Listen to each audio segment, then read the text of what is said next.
Rreth 170 organizata jo qeveritare të botës islame janë takuar në Prishtinë për të parë nga afër dhe analizuar rolin e tyre për sensibilizimin e njohjes së Republikës së Kosovës dhe rolin e tyre në qeveritë e vendeve të tyre për njohje të reja për shtetin e Kosovës.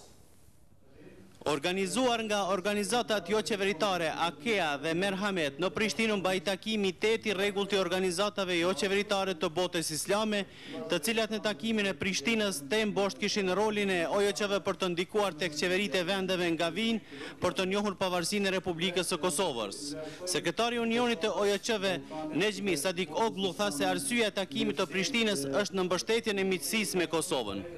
Kosova yeni bir cumhuriyet, daha yeni bağımsız. Kosova është shtet i ri dhe një numër i madh i shteteve akoma nuk e ka njohur pavarësinë e saj. Ndërsa në mesin e atyre shteteve ka shtete islamike, andaj qëllimi ynë është ta mbështesim dhe të ndikojmë tek qeveritë e këtyre vendeve islamike ta njohin pavarësinë e Kosovës. OJQ-t janë të rëndësishme, ato në shumicën e rasteve ndikojnë në përcjelljen e kërkesave të qeveritë e tyre dhe bëjnë shtytje për njohjen e pavarësisë së Kosovës në këtë rast.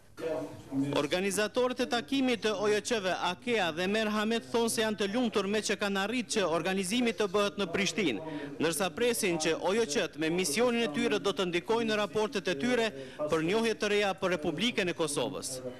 Unë besoj që do të dalim me një përfundim ku çdo njëri në shtetin e vet, unë posaçërisht kam insistuar shumë si shteti i Egjiptit, Sudanit, Kuvajti, Katari, e kështu me radhë disa shtete që ende janë pritje e sipër sa i përket pranimit të Republikës së Kosovës,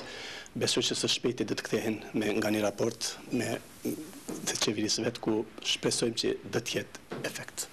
Neve kemi pa të udhës që vërtet edhe ne ta dhojmë atë kontributin ton nga aspekti i shoqërisë civile në mobilizimin e çështjes së lobimit edhe njohjes së pavarësisë së Kosovës, sidomos kur fjala në aspektin e shteteve muslimane.